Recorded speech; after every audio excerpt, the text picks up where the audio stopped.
पर संत की दृष्टि क्या है? बोले महाराज, अहिल्या जीवन भर अडिग रही तो उसको महर्षि गौतम ने नहीं देखा, एक क्षण के लिए डिग गई तो उसको इतना बड़ा दंड दे दिया। पर आप तो साक्षात दयामय है, कितनी अडिग है ये, इस पर दृष्टि डालें। मानो संकेत ये था, चरण कमल रज चाहती कृपा करो रघुवीर। श्री राम जा रहे हैं जनकपुर में, वहां पाणी ग्रहण होगा जनक नंदिनी सीता के साथ, जो पतिव्रताओं में शिरोमणि। और अहिल्या पतिव्रता के रूप में तो मान्य नहीं हो सकती थी, किंतु कैसी अनोखी कथा है। प्रारंभ हुई कथा अहिल्या से और समाप्ति हुई श्री सीता जी से। और उसका अर्थ ये था कि प्रभु मर्यादा के अतिरेक ने, धर्म के कठोर नियम ने जिसको पत्थर बना दिया, उसको आप कृपा करके चैतन्य बना दीजिए, उसमें रस का संचार कर दीजिए, भाव का संचार कर दीजिए। और सचमुच श्री राम की चरण की धूल का स्पर्श हुआ, अहिल्या चेतन हो गई, आंखों से आंसू बहने लगे। गोस्वामी जी ने जो बड़ा सुंदर छंद लिखा है, आप उसको पढ़िए, इतनी भावमय, इतनी रसमयी। और उस संदर्भ में अहिल्या ने अपने को धन्य माना, और धन्य मानने के बाद भगवान श्री राम से एक वरदान मांगा। क्या? अहिल्या से प्रभु ने पूछा, मौन रख, ऊपर से नहीं। श्री राम तो इतने महान विलक्षण उदार हैं कि देखिए ना, उन्होंने ये नहीं माना कि मैं कितना उदार हूं, कितना दयालु हूं, कि अहिल्या के अपराध को मैंने मिटा दिया, उसको चेतन बना दिया। वे तो संकोच में गड़ गए, उद्धार करने पर भी उद्धारक नहीं मांगा। बाद में श्री लक्ष्मण जी ने प्रभु से पूछा, अहिल्या के चैतन्य होने के बाद आप कुछ उदास लगे, आपको तो प्रसन्न होना चाहिए था। प्रभु ने यही कहा कि लक्ष्मण, लोग मुझे मर्यादा पुरुषोत्तम कहते हैं, पर मैंने गुरु जी की आज्ञा से उसे चरण से छुआ तो, पर मुझे लगा कि एक क्षत्रिय कुमार होकर के एक मुनि की पत्नी को मैंने चरण से छू दिया, कितना बड़ा अपराध मुझसे हो गया। अपने में कमी, उद्धारक का अभिमान नहीं, अपने में ही बोले मैंने भूल कर दिया। और उसके बाद बहुत बढ़िया बात आती, जब चलने लगे तो महर्षि विश्वामित्र ने प्रभु से पूछा, कुछ उदास क्यों? और तब प्रभु ने यही कहा कि आज तो मुझसे मर्यादा के विरुद्ध आचरण हो गया, मैंने ऋषि पत्नी को चरण से छू दिया, इस पाप का प्रायश्चित क्या है? बड़े विनोदी भाव से विश्वामित्र जी ने कहा, बोले अब गंगा से बढ़ करके पाप को नष्ट करने वाला कौन है? गंगा में नहा लो, सारे पाप धुल जाएंगे। पर मीठा विनोद क्या था, गंगा कौन है? बोले भगवान के चरणों का जल। बोले अब यही कह सकते हैं, जब तुम अपने आप में ही कमी देख रहे हो तो फिर चलो भाई, तुमने गौ अहिल्या के सिर पर धूल रट डाल दिया, और गंगा भी तो तुम्हारे चरणों तक है, तो उनको सिर पर डाल लो, हो गए। गोस्वामी जी कहते हैं, कितने शीलवान है राम, सिला साप संताप सुगति दई, परसत पामुन पामु दई सुगति सुनी, सो न हरस ही चरण छुए को पछताओ। ये वाक्य लिखा। और उसके बाद भगवान राम मिथिला में जो प्रवेश करते हैं, मिथिला की स्त्रियां, उस संदर्भ में आप वही तुलनात्मक रूप से संकेत पर विचार करें। भगवान कृष्ण वृंदावन में जब वंशी बजाते हैं, गोपियां अपने अपने घरों का परित्याग करके, अपने पतियों का परित्याग करके उस वंशीनाद को सुन करके आई। भगवान कृष्ण ने उनके साथ महारास किया, महान क्रीड़ा की। पढ़ करके तो व्यक्ति विचलित हो ही जाता है, यह कैसे भगवान, यह क्या हुआ, यह कैसा दृश्य है। पर उसके अंतराल में जो कथाएं जुड़ी हुई हैं वो बड़ी सांकेतिक, और इसीलिए आप में शायद कुछ लोगों ने पढ़ा हो, अधिकांश ने शायद न भी पढ़ा हो। श्रीमद् भागवत में जब भगवान कृष्ण की रास लीला का वर्णन प्रारंभ किया गया, शरद पूर्णिमा की रात्रि है, भगवान बट वृक्ष के नीचे खड़े हैं, आकाश में पूर्ण चंद्रमा उदित है, और तब भगवान ने जब बंशी बजाया तो पहला शब्द व्यास जी ने जो लिखा, श्री कृष्ण ने बंशी बजाया, ऐसा नहीं लिखा। तब पहला शब्द है भगवान अपितारात्रि शरदोत्फुल्ल मल्लिका वीक्षरंतुम मनश्चक्रे योग माया मुपाश्रिता। भगवान श्री कृष्ण ने, और यह सूत्र संदर्भ का अभिप्राय अगर गहराई से विचार करके देखें, जनकपुर में उसका थोड़ा एक दूसरा रूप है, और वहां पर श्री कृष्ण के रूप में का वो कुछ अधिक स्पष्ट है, पर दोनों का सूत्र जो है वो एक बड़े महत्व का सूत्र है। भगवान श्री राम अहिल्या का उद्धार करके जनकपुर में आए। जनकपुर में भगवान श्री राम लक्ष्मण के साथ नगर दर्शन के लिए चले, और उस समय प्रश्न यही है कि क्या श्री राम की सुंदरता को देखना मर्यादा के अनुकूल था क्या? जो मर्यादा के अतिरेकवादी हैं तो ये कहेंगे कि क्यों नारी को दूसरे पुरुष का सौंदर्य देखना चाहिए। पर गोस्वामी जी ने जो एक सूत्र दिया, और वो सूत्र ये है, विदेह नगर की यह लीला। और जब वृंदावन की बात मैं कहता हूं तो इसका अभिप्राय है कि यह भाव के राज्य की लीला, और उसे तब आप कब समझ पाएंगे जब देह से ऊपर उठ करके विचार करेंगे।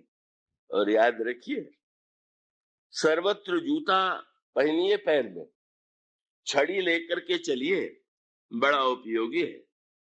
पर जब आप भगवान के मंदिर में जाएंगे तो क्या जूता और छड़ी लिए घुसे चले जाएंगे क्या? जूते को भी बाहर उतार दीजिए, छड़ी को भी उतार दीजिए, तब भगवान के सामने आप दर्शन के अधिकारी बनेंगे। इसी प्रकार से विदेह नगर की लीला में प्रवेश करना है तो बुद्धि का डंडा एक और रख दीजिए, और अपने मर्यादा का जो जूता है उसको उतार दीजिए, तब आइए। और गोस्वामी जी का अभिप्राय ये है, ये विचार यदि आप उस संदर्भ में करने लगेंगे कि ये कैसी मर्यादा हुई, पर गोस्वामी जी उसे एक रूप में प्रस्तुत करते हैं। श्री राम तो साक्षात मर्यादा पुरुषोत्तम के रूप में ही प्रसिद्ध हैं, पर गोस्वामी जी ने एक सूत्र दिया, जब श्री राम और श्री लक्ष्मण जनकपुर देखने के लिए चले तो उस समय गोस्वामी जी ने कहा, पुरुष भी हैं और स्त्रियां भी हैं, दोनों ने दो तरह का व्यवहार किया। जिस समय श्री राम जनकपुर के उस दिव्य मार्ग पर चले तो गोस्वामी जी ने कहा, धाये धाम काम सब त्यागी, मनहु रंक निधि लूटन लागी। सब लोगों ने घरों से निकल आए, जो काम काज कर रहे थे वो छोड़ दिया।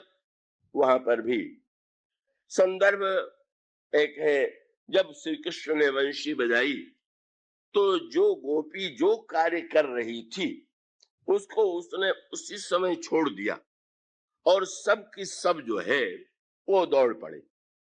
यहाँ पर पुरुषों का संदर्भ जोड़ा गया, वहां पर नारियों का, और वो सूत्र यही था। गोस्वामी जी ने कहा, पुरुषों ने काम छोड़ दिया, और इसका अर्थ यह है कि घर का भी बड़ा महत्व है और काम काज का भी महत्व है। पर आप ये बताइए कि अगर आप राम को पाना चाहते हैं तो क्या आप यही चाहेंगे कि आप धाम काम में ही लगे रहें और धाम काम को ही आप सबसे बड़ा महत्वपूर्ण मान लें? क्या आप राम को पाने के अधिकारी हैं क्या? वो कबीर का दोहा तो आपने सुना ही होगा। कबीर जा रहे लेकिन उनके हाथ में एक मशाल थी। लोगों ने कहा, महाराज हम भी आपके साथ चलेंगे, पर ये मशाल क्यों लिए हुए हैं? क्या रास्ते में अंधेरा है क्या? उन्होंने कहा, नहीं, रास्ता तो बड़ा उजेला है, तो ये मशाल काहे के लिए? बोले, जो मेरे साथ चलना चाहता है उसके लिए मैंने रख छोड़ा। महाराज उसके लिए क्या? कबीर कहते हैं, कबीरा खड़ा बाजार में लिए लुकाठी हाथ, जो घर फूके अपना चले हमारे साथ। अपना अपना घर फूंक दो तो मेरे साथ चलो, मत डर जाइएगा। घर फूंक देने का अर्थ केवल घर को आग लगा के फूंक देना नहीं है। उसका अभिप्राय है, घर में जो ममता है, घर में जो आसक्ति है, उसको लेकर के अगर आप इस पथ पर बढ़िएगा तो थोड़े देर बढ़ने के बाद आपको घर की ही याद आवेगी। फिर से लगेगा कि कहाँ फंस गए। अच्छे आनंद से घर में लेटे हुए क्या बढ़िया भोजन करते थे, ये चक्कर में पड़ करके कहाँ मैं फंस गया। कबीर कहते हैं, जब तक कोई घर की आसक्ति नहीं छोड़ेगा तब तक भगवान की दिशा में कैसे बढ़ेगा? जब गोपियां, उसका अभिप्राय ये है, वे बड़ी परायणा है, तो निरंतर सारे कार्यों में संलग्न है, पर यह जो भगवान की मधुमयी वंशी है, ये वंशी क्या है? ये ध्यान रखिएगा, श्री राम के हाथ में वंशी नहीं रहती है, धनुष बाण रहता है। और भगवान कृष्ण जब तक ब्रज में रहे तब तक वंशी रही। और याद रखिए, राम धनुष से सर संधान करते हैं और श्री कृष्ण वंशी से स्वर संधान करते हैं। स्वर और स्वर दोनों का उद्देश्य एक ही। जब वंशी से स्वर का संधान करते हैं तो मानो जो संसार में ही संलग्न हो गए, उनको अपनी ओर आकृष्ट करने के लिए, मोड़ने के लिए यह वंशी ध्वनि, ये श्री कृष्ण का दिव्य नाद आमंत्रित कर रहा है जीव को कि तुमने जीवन में समस्त सब कुछ किया, लेकिन अंत में परिपूर्णता प्राप्त करने के लिए इस निमंत्रण को स्वीकार करो। और श्री राम जब श्री राम के रूप में, उनको वंशी के द्वारा निमंत्रण नहीं देना पड़ा, बिना वंशी के ही लोग खींचे चले आए। लेकिन भगवान ने देखा कि जो स्नेही और भावुक हैं, ये तो वंशी के द्वारा खींच आते हैं, पर ये जो राक्षस या बुरी वृत्ति वाले हैं, इनको भी तो अपनी ओर खींचना है। बोले, जो स्वर से नहीं आते उनको सर से अपनी में लीन कर लेना, यही दोनों का उद्देश्य है। और ये जो दिव्य स्थिति है, मानो गोपियां समस्त कार्यों का परित्याग कर देती हैं, उसके आंतरिक सूत्र का अभिप्राय ये है। ये गोपी शब्द का एक अर्थ तो है, जो गोप की पत्नी है वो गोपियां हैं, और दूसरी ओर गोपी का तात्पर्य, गो शब्द का अर्थ है गाय, और गाय का अर्थ है इंद्रिय। रामायण में ये मिलेगा, गो गोचर जहां लगी मन जाई। वृंदावन में श्री कृष्ण गायों को चराते हैं, गायों को दूहते हैं, और यह जो गोपियां हैं, गोपी का संस्कृत का अर्थ है गोभ्य पिबंत, जो इंद्रियों के द्वारा विषय का आस्वादन कर रही हैं, वही मानो गोपी। नेत्र ने अपना पति मान लिया रूप को, कान ने अपना पति मान लिया शब्द को, जिह्वा ने अपना पति मान लिया स्वाद को, त्वचा ने अपना पति मान लिया स्पर्श को, और उसी की सेवा में लगी हुई ये इंद्रियां। किंतु जब भगवान का वह दिव्य रसमय वह स्वर आमंत्रित करेगा, और उस समय भी जो अपनी इंद्रियों में ही डूबे हुए हैं, जो इंद्री ये मान लेगी कि हम अपने पतियों को छोड़ करके वहां कहा जाए, वह वस्तुतः वंचित रहेगी। उस महान ईश्वर, उस ईश्वर को अगर उसके दिव्य नाद का श्रवण करना है, और वो जो समर्पण का सूत्र है, वंशी से गोपियों ने पूछ दिया, वंशी तुम इतनी सौभाग्यशालिनी कैसे हो, तुम में क्या विशेषता है? और वंशी ने यही कहा कि विशेषता मुझ में तो कोई विशेषता है ही नहीं। देख लो, आज से अंत तक मैं पोली हूं, मुझ में कुछ नहीं। जिसको तुम मेरा स्वर समझती हो, वो तो मेरा स्वर नहीं है, वो तो हमारे श्याम सुंदर का स्वर है। मानो संकेत ये था, बंसी मूर्तिमान समर्पण। जब हम अपने को संस्कारों से शून्य बना लेंगे, सारी वृत्तियों से शून्य बना लेंगे, तब भगवान का मधुर स्वर ही हमारी जीवन में गूंजने लगेगा। यह समर्पण के द्वारा निमंत्रण, जिस समय यह निमंत्रण पहुंचता है, सारी इंद्रियां अपने अपने पतियों को छोड़ करके, जो साक्षात ब्रह्म परमात्मा साक्षात ईश्वर है, उस ईश्वर से जुड़ जाती हैं, मिल जाती हैं, और वहां दिव्य नृत्य के द्वारा वे धन्य हो जाती हैं। और इसका अर्थ यह है कि जब तक हम इस वृत्ति को जो संसार की है वो ठीक रहे, किंतु अगर हमें उस रस राज्य में प्रवेश करना है तो हमें इस दिशा से मुड़ना ही हो, उस रस में प्रवेश करना ही होगा। और यहाँ भगवान राम के चरित्र में एक दूसरी पद्धति से स्त्रियां निकल करके बाहर नहीं गईं, उन्होंने धाम काम नहीं छोड़ा। पर गोस्वामी जी ने कहा, देखा उन्होंने भी। कैसे? बोले, जुवती भवन झरोखन लागी और निरखहि राम रूप अनुरागी। उनके घर में खिड़कियां थी, वे ऊपर चढ़ गए और खिड़कियों से श्री राम को देखने लगी। घर बनाइए तो खिड़की अवश्य रखिए, खिड़की नहीं रहेगी तो शुद्ध हवा बैठना बंद हो जाएगी। इसी तरह से मर्यादा के घर में अगर भाव और प्रेम की खिड़की खुले नहीं रखिएगा तो आपकी मर्यादा कहीं टिकेगी नहीं, वो बाहर से आपको भ्रम हो सकता है। तो इसका अर्थ ये है, उन्होंने देखा और कैसा अनुराग उमड़ पड़ा। निरखहि राम रूप अनुरागी, कहीं परस्पर वचन सप्रीति, सखीन कोटि काम छवि जीती। सुर नर असुर नाग मुनि माही, शोभा अस कहूं सुनियत नाही। ऐसा दिव्य आकर्षण सौंदर्य का, और ये जो वृत्ति आनंद की पराकाष्ठा है। मान्यता यह है कि ये जो जनकपुर वासिनी स्त्रियां हैं, जिन्होंने श्री राम का दर्शन इस रूप में किया, अनेक गोपियों में गोपी बनकर के वे भी अभिव्यक्त हुई। इसकी विशेष चर्चा इस संदर्भ में नहीं। मानो मर्यादा का जो पक्ष था, मर्यादा के भवन में बैठी हुई जनकपुर वासिनी स्त्रियों ने प्रेम के झरोखे से श्री राम को झांक करके देखा, गदगद हो गई। पर वस्तुतः थी बड़ी अद्भुत, पुरुषों से भी बाजी ले गई। क्यों भाई? पुरुष तो ग्राम काम छोड़ करके श्री राम के पीछे चले जा रहे हैं। अब जब जो खिड़की से देख रहा है, तो जब श्री राम आगे जाएंगे तो दिखाई देना बंद हो जाएगा।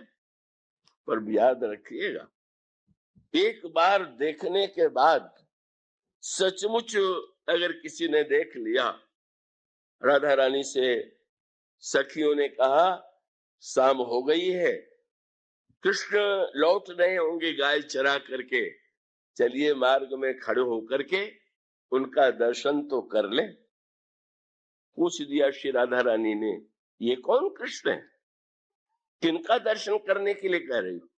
गोपियों ने कहा, वाह, आप तो ऐसी भोली बन गई जैसे कृष्ण को जानती ही नहीं। श्री राधा रानी ने कहा, नहीं, एक कृष्ण को तो मैं जानती हूँ, पर तुम जिस कृष्ण को कह रही हो उसको मैं नहीं जानती। कौन कृष्ण? ये दो कृष्ण कहां से आ गए? और तो सबसे राधा रानी ने यही कहा, सखी हो श्याम रंग रंगी और देख बिकाई गई वह मूरत, सूरत माझ पगी। ऐसा डूब गई, उस रंग में रंग गई। और तब वो गोपियों से पूछती है, एक कृष्ण को मैं जानती हूं, पर वो कहाँ रहता है? बोले, एक जू हमारी अखियन में निस दिवस रहो करी भवन। सखियो, वह कृष्ण तो मेरी आंख से एक क्षण के लिए भी ओझल नहीं होता। तो गाय चरावन जात सुनो सखी, शोधो कन्हैया कौन? ये जो गाय चराने चला जाता है ये कृष्ण कौन? और इसका अर्थ है, एक बार जिसने भगवान को देख लिया, देखने के पश्चात संसार की वस्तुएं को देखना और है, पर उस सौंदर्य को देखने के बाद वह तो सदा सदा के लिए स्वयं अपने में ही अगर नहीं आ गया। महाराज श्री दशरथ ने पूछ दिया जनकपुर के दूतों से, बताओ तुमने हमारे पुत्रों को भैया कहो कुशल दो बारे, तुम निके निज नयन निहारे, क्या तुमने अपनी आंखों से उन्हें देखा है? दूतों ने कहा कि देखा है। कैसे माने कि देखा है? और तब दूतों ने यही कहा कि महाराज, आपके पुत्रों को तो ऐसा देखा कि अब दिखाई देना ही बंद हो गया। देव देख तो बालक दो, अब न आंख तर आवत को। महाराज, अब तो कुछ दिखाई, बस या तो कुछ नहीं दिखाई देगा या सर्वत्र राम ही राम दिखाई देंगी, ईश्वर कृष्ण ही कृष्ण दिखाई देंगे। श्याम श्याम रटत श्यामा श्याम भई, पूछत सब सखियन सो श्यामा, श्यामा कहाँ गई? वही दिव्य भाव का यह रस, जहां पर लोक की समस्त धारणाएं समाप्त होकर के प्रेम रस में वह गोपियां ब्रह्म से एकाकार हो जाती हैं। और इसी तरह से यहाँ पर भी मर्यादा की लीला में भी किसी पुरुषों ने लौट करके कहा, हम लोग तो उनके साथ चले, तुम तो दर्शन किया, वो पुरुष भाव में हो चुके थे, उन्हें ये नहीं लगा कि इन स्त्रियों ने क्यों देखा दूसरे पुरुष को, पर वे तो बड़ी चतुर निकली जनकपुर की स्त्रियां। उन्होंने बच्चों से कहा, तुम यहाँ क्या कर रहे हो? तुम भी तो इनके साथ जाओ और जरा इनको नगर तो दिखलाओ। और बच्चे श्री राम के साथ लगे। और तब वो जो बालक थे, पूर्व बालक कही कही मृदु वचन, सादर प्रभु ही देखा वही रचना। सब भगवान राम को बताने लगे, ये देखिए ये देखिए ये देखिए। जब सब दिखा चुके तो भगवान श्री राम ने, वहां पर मर्यादा और प्रेम का एक सूत्र था, और ये था कि जब भगवान राम नगर देखने के लिए चले तो गुरुजी से आज्ञा मांगते समय ये कह दिया कि लक्ष्मण नगर देखना चाहते, नाथ लखनपुर देखना चाहिए। विश्वामित्र जी ने कहा, तो लक्ष्मण जाके देखा। नहीं महाराज, मुझे भी आज्ञा दीजिए। तो तुम क्यों नहीं कहते हो कि हम दोनों देखना चाहते? नहीं महाराज, हम देखने के लिए नहीं जाएंगे, पर दिखाने वाला भी तो कोई चाहिए। मैं ये देखेंगे और मैं दिखाऊंगा, कह दिया था। बोले, नाथ लखनपुर देखन चाहे, प्रभु सकोच डर प्रकट न कहीं, जो राउर आयसु मैं पामो तो नगर दिखाई। बड़ी मीठी बातचीत गुरु शिष्य में चल रही थी। बोले, महाराज, लक्ष्मण जाना चाहते हैं महामाया के नगर में, और मैं चाहता हूं कि मैं साथ में जाऊं और दिखाऊं। तुम्हारे दिखाने से क्या होगा?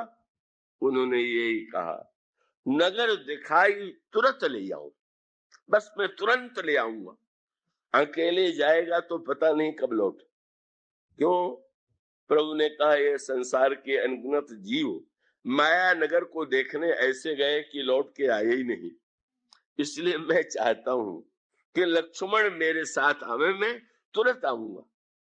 विश्वामित्र तो दूरदर्शी थे, बोले हो तो तुम मर्यादा पुरुषोत्तम, तूने वचन तो दे दिया कि तुरंत लौट आवेंगे, पर मैं देखूंगा लौट पाओगे कि नहीं लौट पाओगे। विश्वामित्र को यह ज्ञात था और कहा भी कि धर्म से तू पालक तुम ताता, तुमने मुझसे पूछा, आज्ञा लिया, ये तो मर्यादा है। तुमने कह दिया कि शीघ्रता से लौटेंगे, पर राम जहां तुम जा रहे हो वहां जो लोग रहते हैं, जब उनसे तुम मिलोगे तो मैं जानता हूं कि तब तुम्हारा रूप मर्यादा पुरुषोत्तम वाला नहीं रह जाएगा। तब क्या होगा? तब उन्होंने यही कहा, धर्म से तू पालक तुम ताता, प्रेम विवश सेवक सुख दाता। तुम प्रेम के वश में भी तो हो जाते हो। चलो भाई, यहाँ मर्यादा का पालन कर लिया, अब वहां जा करके लौटना शीघ्रता से। और सचमुच सत्यवादी राम सत्यवादी नहीं रह गए, शीघ्र नहीं लौट पाए। और लौट कैसे पाते? जब बच्चों ने नगर दिखाया तो भगवान श्री राम ने कहा, इतना आप लोगों ने समय दिया, अब आप लोग बताइए मैं आप लोगों के लिए क्या करूं। और तब गोस्वामी जी ने कहा कि तब एक ही उपाय है। बोले आप मेरे घर चलिए। अब जनकपुर में इतने तो घर और इतने बड़ी संख्या में बच्चे, गोस्वामी जी कहते हैं सब शिष्य जो जो निज निज रुचि सब ले ही बुलाई। बोले महाराज जरा मेरा भी घर तो देख लीजिए। प्रभु को याद आया, गुरु जी से कहा था। बच्चों ने कहा कि गुरु जी से आपने यही तो कहा था कि नगर दिखला के ले आवेंगे, तो अभी तो आपने बाहर ही बाहर देखा है, जब घर में चलेंगे तब न पूरी तरह देखेंगे। तो गुरु जी की बात जो है वो पूरी करके तो जाइए, बाहर से लौट जाइएगा, जरा भीतर तो देखिए क्या। और वही तो प्रेमियों का जो हृदय है, बाहर से कहा, उसके लिए तो श्री राम और लक्ष्मण जी गोस्वामी जी कहते हैं, निज निज रुचि सब ले ही बुलाई, सहित स्नेह जाहि दो भाई। एक एक घर में श्री राम श्री लक्ष्मण गए। इतना विलंब हो गया कि जब देख चुके तो कहने लगे, लक्ष्मण मैंने तो कहा था कि जल्दी लौटूंगा, भाई यहाँ तो प्रेमियों के उसमें इतना बन गया कि याद ही नहीं रह गया। लक्ष्मण जी ने हंस के कहा, चिंता मत कीजिए, गुरु जी ने तो पहले ही कह दिया था, प्रेम विवश सेवक सुखदाता। वस्तुतः यह जो प्रेम का साम्राज्य है, या तो भगवान को पाने के लिए धाम का काम छोड़ करके पीछे दौड़िए, और या आपके पास स्नेह हो तो अपने घर में ही उनको बुला लीजिए। दोनों ही उपाय है। घर में आ जाए राम तो भी ठीक, घर छोड़ करके राम मिल जाए तो भी ठीक। यह जो दिव्य स्नेह जो मर्यादा से ऊपर उठा दिव्य भाव राज्य है, ये मिथिला है। और यही मर्यादा से ऊपर उठ करके जो भाव का राज्य है, वही जो भाव राज्य है, ये मिथिला नगरी है। तो इतने देर तक तो आप भाव राज्य में रहे, विलंब तो हो ही गया, और इस भाव राज्य में तो विलंब हो ही जाएगा, तो फिर पुण्य आओ यही बिरिया काली। तो भगवान श्री राम की लीलाओं पर यदि दृष्टि डालें